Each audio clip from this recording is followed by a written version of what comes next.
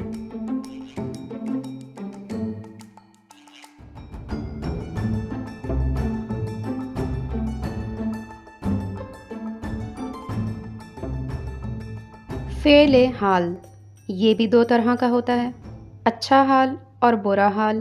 بیمار کا حال عموماً برا حال ہوتا ہے، لیکن ان کے دیکھے سے جو منہ پر رونق آ جاتی ہے تو وہ سمجھتا ہے اچھا ہے۔ ان حرف اشارہ ہے، یہ اشارہ محبوب کی طرف ہے۔ عزیز طالب علموں، تم اپنے محبوب کی طرف یا محبوب سے اشارہ کر سکتے ہو، لیکن اپنی ذمہ داری پر۔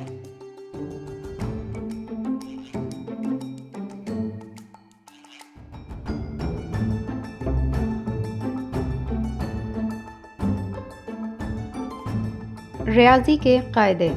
ابتدائی حساب۔ حساب کے 4 بڑے قاعدے ہیں: جمع، تفریق، ضرب، تقسیم۔ پہلا قاعدہ جمع۔ جمع کے قاعدے پر عمل کرنا آسان نہیں، خصوصاً مہنگائی کے دنوں میں۔ سب کچھ خرچ ہو جاتا ہے، کچھ جمع نہیں ہو پاتا۔ جمع کا قاعدہ مختلف لوگوں کے لیے مختلف ہے۔ عام لوگوں کے لیے 1 جمع 1 برابر ہے 1.5، کیونکہ 1/2 انکم ٹیکس والے لے جاتے ہیں۔ تجارت کے قاعدے سے جمع کریں تو 1 جمع 1 کا مطلب ہے 11۔ رشوت کے قاعدے سے حاصل جمع اور زیادہ ہو جاتا ہے۔ قاعدہ وہی اچھا جس میں حاصل جمع زیادہ سے زیادہ آئے، بشرطے کہ پولیس مانے نہ ہو۔ ایک قاعدہ زبانی جمع خرچ کا ہوتا ہے، یہ ملک کے مسائل حل کرنے کے کام آتا ہے، آزمودہ ہے۔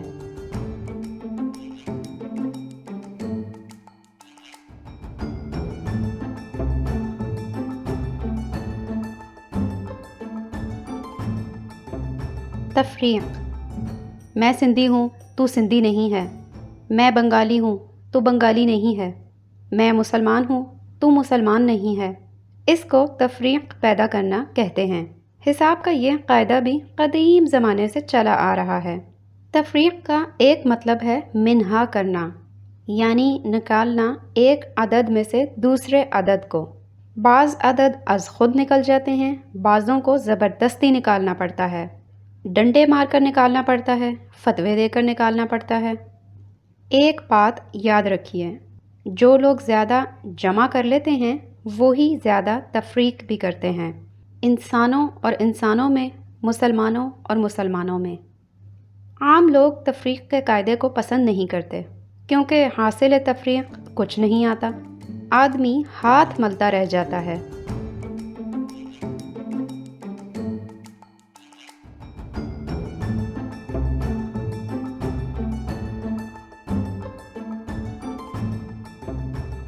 ضرب۔ تیسرا قاعدہ ضرب کا ہے۔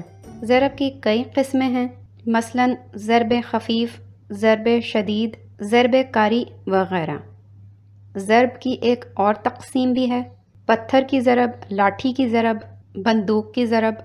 علامہ اقبال کی ضرب کلیم ان کے علاوہ ہے۔ حاصل ضرب کا انحصار اس پر ہوتا ہے کہ ضرب کس چیز سے دی گئی ہے یا لگائی گئی ہے۔ آدمی کو آدمی سے ضرب دیں تو حاصل ضرب بھی آدمی ہی ہوتا ہے، لیکن ضروری نہیں کہ وہ زندہ ہو۔ ضرب کے قاعدے سے کوئی سوال حل کرنے سے پہلے تعزیرات پاکستان پڑھ لینی چاہیے۔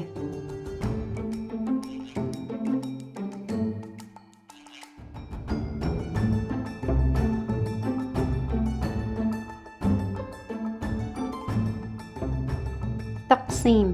یہ حساب کا بڑا ضروری قاعدہ ہے، سب سے زیادہ جھگڑے اسی پر ہوتے ہیں۔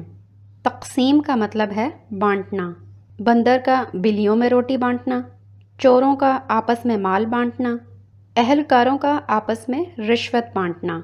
مل بانٹ کر کھانا اچھا ہوتا ہے، دال تک جوتوں میں بانٹ کر کھانی چاہیے، ورنہ قبض کرتی ہے۔ تقسیم کا طریقہ کچھ مشکل نہیں ہے، حقوق اپنے پاس رکھیے، فرائض دوسروں میں بانٹ دیجیے، روپیہ پیسہ اپنے کھیسے میں ڈالیے، قناعت کی تلقین دوسروں کو کیجیے۔ آپ کو مکمل پہاڑا ہماگور یاد ہو تو کسی کو تقسیم کی کانوں کان خبر نہیں ہو سکتی۔ آخر کو 12 کروڑ کی دولت کو 22 خاندانوں نے آپس میں تقسیم کیا ہی ہے، کسی کو پتہ چلا؟ سوالات۔ سوال نمبر 1، تفریق کے قاعدے سے دودھ میں سے مکھی نکالو۔ سوال نمبر 2، آدمی ضرب مسلسل کی تاب کہاں تک لا سکتا ہے؟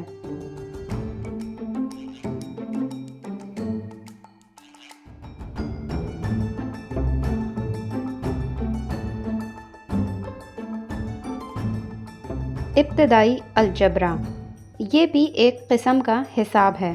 چونکہ طالب علم اس سے گھبراتے ہیں اور یہ جبراً پڑھایا جاتا ہے، اسی لیے الجبرا کہلاتا ہے۔ حساب اعداد کا کھیل ہے، الجبرا حرفوں کا۔ ان میں سب سے مشہور حرف لا ہے، جسے لا لکھتے ہیں۔ اس کے کچھ معنی نہیں، بلکہ یہ ایسا ہے کہ کسی اور لفظ کے ساتھ لگ جائے تو اس کے معنی بھی سلب کر لیتا ہے، جس طرح لا مکان، لا دوا، لا ولد وغیرہ۔ بعض مستثنیات بھی ہیں، مثلا لاہور، لاڑکانہ، لالٹین، لالو کھیت وغیرہ۔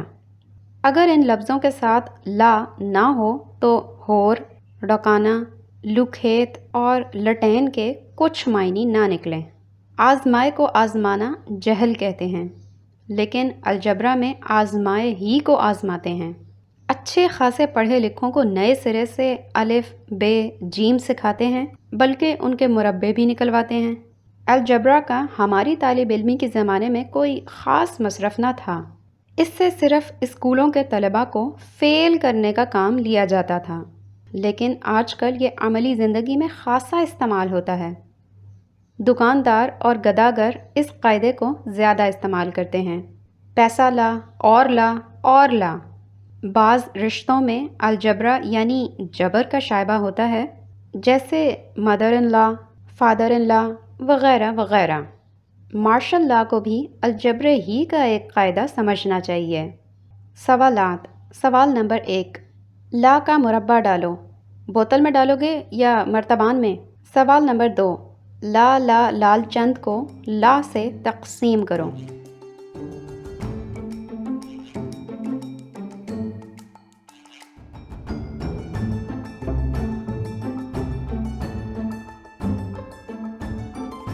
ابتدائی جیومیٹری۔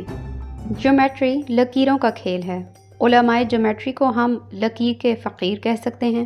دنیا نے اتنی ترقی کر لی، ہر چیز بشمول سائنس اور مہنگائی کہاں سے کہاں پہنچ گئی، لیکن جیومیٹری والوں کے ہاں اب تک زاویہ قائمہ 90 درجے کا ہوتا ہے اور مثلث کے اندرونی زاویوں کا مجموعہ 180 درجے سے تجاوز نہیں کر پایا۔ امریکہ اور روس اور ہر معاملے میں لڑتے ہیں، اس معاملے میں ملی بھگت ہے۔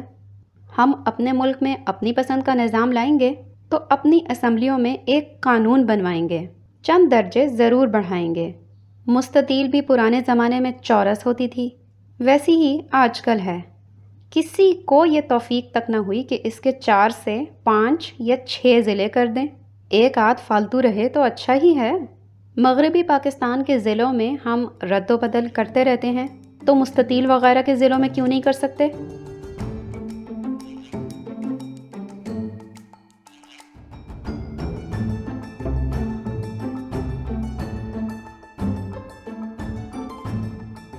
جیومیٹری میں بنیادی چیزیں ہیں، خط، نقطہ، دائرہ، مثلث وغیرہ وغیرہ۔ اب ہم تھوڑا تھوڑا حال ان کا لکھتے ہیں۔ خط۔ خط کی کئی قسمیں ہیں۔ خط مستقیم، یہ بالکل سیدھا ہوتا ہے، اس لیے اکثر نقصان اٹھاتا ہے۔ سیدھے آدمی بھی نقصان اٹھاتے ہیں۔ خط منحنی، یہ ٹیڑھا ہوتا ہے بالکل کھیر کی طرح، لیکن اس میں میٹھا نہیں ڈالا جاتا۔ خط تقدیر، اسے فرشتے پکی سیاہی سے کھینچتے ہیں۔ یہ مستقیم بھی ہوتا ہے، منحنی بھی، اس کا مٹانا مشکل ہوتا ہے۔ خط شکستہ، یہ وہ خط ہے جس میں ڈاکٹر لوگ نسخے لکھتے ہیں، تبھی تو اتنے لوگ آج کل بیماریوں سے نہیں مرتے جتنے غلط دواؤں کے استعمال سے مرتے ہیں۔ خط استوا، یہ اس لیے ہوتا ہے کہ کہیں تو دنیا میں دن رات برابر ہوں، کہیں تو مساوات نظر آئے۔